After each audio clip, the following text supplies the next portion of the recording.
نحمده ونصلي على رسوله الكريم اما بعد فاعوذ باللہ من الشیطان الرجیم بسم اللہ الرحمن الرحیم۔ تمام دیکھنے اور سننے والوں کو السلام علیکم۔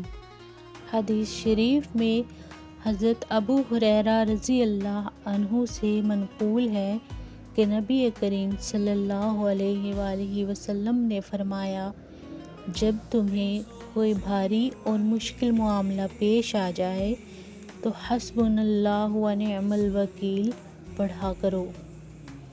حسبنا اللہ و نعم الوکیل دعا کا مطلب ہے اللہ تعالی ہمارے لیے کافی ہے اور وہ بہترین کارساز ہے۔ یہ دعا قرآن کریم میں مختلف مواقع پر بیان کی گئی ہے، خاص طور پر جب مومنوں کو مشکلات کا سامنا ہوتا ہے۔ یہ دعا ان لوگوں کے لیے امید کا چراغ ہے جو پریشانیوں میں گھرے ہوتے ہیں۔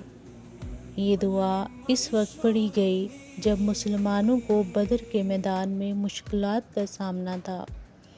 اس وقت رسول اکرم صلی اللہ علیہ وآلہ وسلم اور صحابہ کرام نے اللہ تعالیٰ کی مدد طلب کی اور یہ دعا کی۔ یہ واقعہ تاریخ اسلام میں ایک اہم موڑ ثابت ہوا، لہٰذا اگر کسی بھی شخص کو رزق، دولت یا کاروبار میں تنگی ہو، وہ شخص اس دعا کو اپنا معمول بنا لے، انشاءاللہ کامیابی ہوگی۔